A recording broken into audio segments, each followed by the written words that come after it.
Welcome to Donmar TV News Channel. Nanawagan si Pangulong Rodrigo Duterte ng pagkakaisa sa diwa at katotohanan sa kanyang mensahe ng pagdiriwang ng kapiestahan ng itim na Nazareno. Sinabi ng Pangulo na dapat ipagdasal ng karamihan ang paggaling ng bansa at makalabas na sa nararanasang COVID-19 pandemic. Ang paglilipat aniya ng imahe ng itim na Nazareno mula sa dating lugar nito sa Intramuros patungo sa Quiapo ay isang malagang panawin para sa mga deboto na dapat intindihin nila ang kalagaan ng paghihirap at ang nagliligtas na biyaya.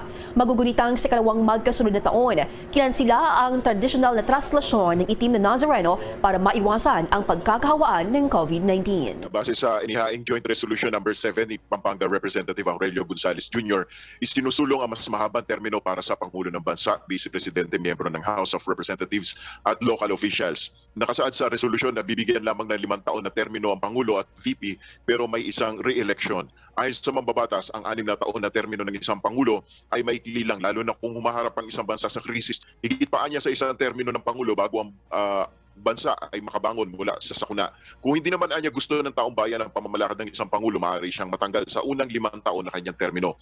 Ang magiging boto rin sa Pangulo ay siya ring magiging boto sa kanyang running mate sa vice presidential race. Base sa resolusyon, matapos ang termino ng Pangulo, bawal na siyang tumakbo sa anumang elective post.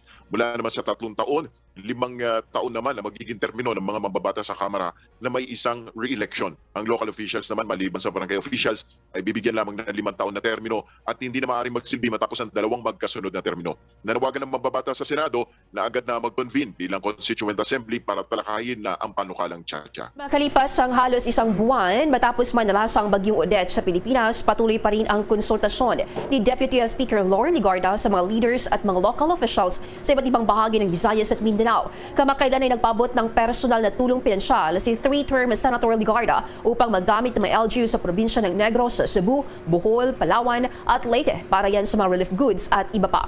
Ayon pa kay Legarda, hanga din niyang mapaglaanan ng pamalaan ang mga programa na makakatulong sa pangangailangang medikal, pinansyal at pangkabuhayan ng mga mamamayan. Muli na namang hinahadlangan ng bansang Amerika ang dating senador si Bongbong Marcos Jr. sa pagtakbo nito sa pagkapangulo ng Republika ng Pilipinas. Ito nga ay matapos sunod-sunod na ang pagkumpirmang mga kilalang tao na susuporta na daw di mo nila ang dating senador si Bongbong Marcos Jr. upang di mo masigurado na nila ang pagkapanalo nito sa darating na 2022 national election. Ang di mo balita ay sisimula na nga ngayon ng Amerika na di mo siraan ng mga Marcos, lalong-lalo na ang dating senador si Bongbong Marcos Jr. dahil nga daw di mo natatakot na sila na baka maibalik na sa kamay ng mga Marcos ang kapangyarihang pamunuan ng ating mahal na bayan, lalong-lalo na ngayon na sobrang dami na ng mga taong naniniwala at humahanga at sumusuporta sa dating senador na si Bongbong Marcos Jr. Mapa-ordinaryong tao man o mapakilalang tao. Ayon nga sa nakalap natin balita, kaya naman daw ginagawa ito ng bansang Amerika ay dahil natatakot na sila na isang Marcos na naman ang maupo bilang leader ng bansang Pilipinas dahil pag nangyari daw di mo yun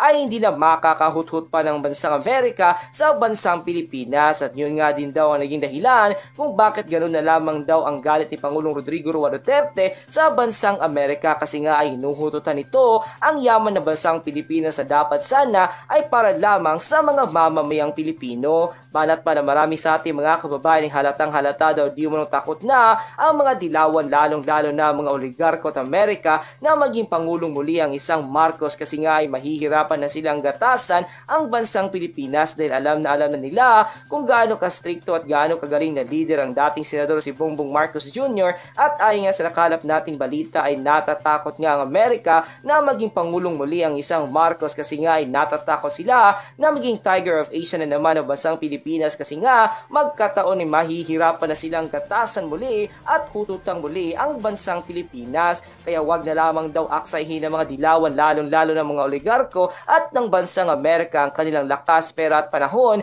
na siraan ng mga Marcos kasi hindi daw di mo sila mananalo at magtatagumpay kasi nga ay alam na nilang talagang tunay at totoo ang pagmamahal ng mga Marcos lalong-lalo na ang dating senador na si Bongbong Marcos Jr. sa ating mahal na bayan. Ayon pa di mo sa marami sa ating mga kababayan, matagal na daw di mo silang mula mulat sa katotohanan at matagal na di mo nilang alam kung ano or sino ang mga politikong dapat pinapagkatiwalaan at suportahan sa darating na 2022 national election. At isa na nga daw di mo dito ang dating senador si Bongbong Marcos Jr. sa mga taong dapat pinapagkatiwalaan at suportahan na maging susunod na mamumuno sa ating mahal na bayan. Kung mangyari na maging susunod na Pangulo nga daw di mo ang dating senador si Bongbong Marcos Jr. ng Republika ng Pilipinas ay for sure na magiging successful lang muli ang bansang Pilipinas at tataparin na daw di mo ng dating senador si Bongbong Marcos Jr. ang muling habilin ng kanyang yumaong na ama na walang iba kundi si Ferdinand Marcos na Great the Philippines Great Again. Dahil nga dito ay pinangako na marami sa ating mga kababayan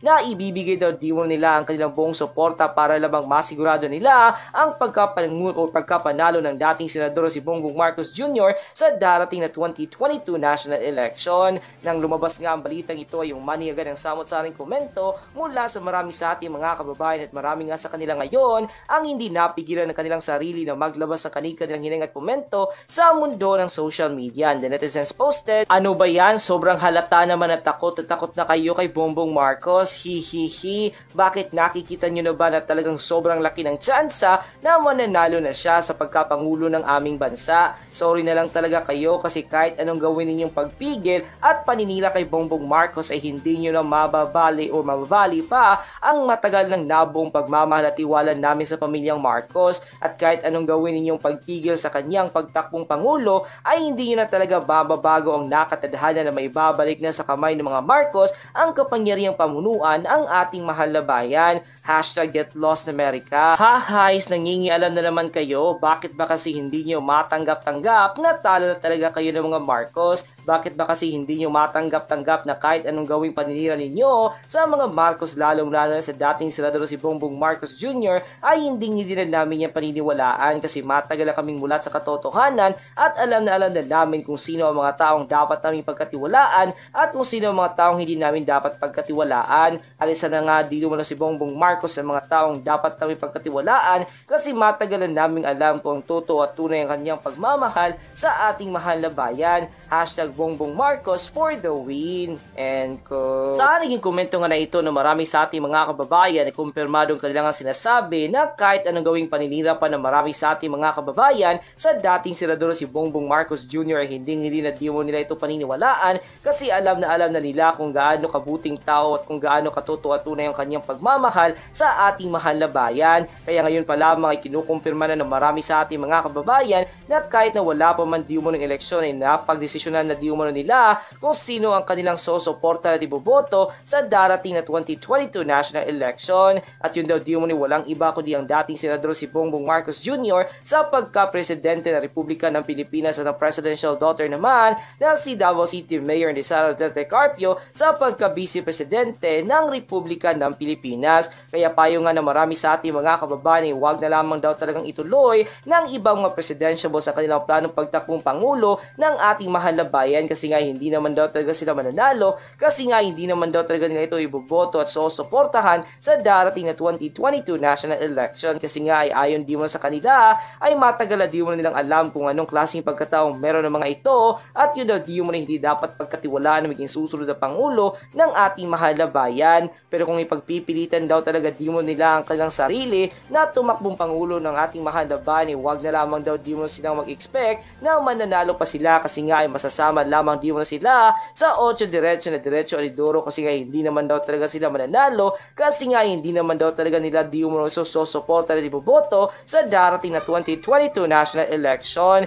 kasi ayon di mo sa kanila ay matagal na di mo nilang alam kung sino ang kanilang susuporta at iboboto sa darating na 2022 national election. At yun ay walang iba kundi ang dating senador si Bongbong Marcos Jr. sa pagkapangulo ng ating mahal na bayan at ang presidential daughter naman na si Davao City Mayor ni Sara Duterte Carpio sa pagka-vice-presidente ng Republika ng Pilipinas.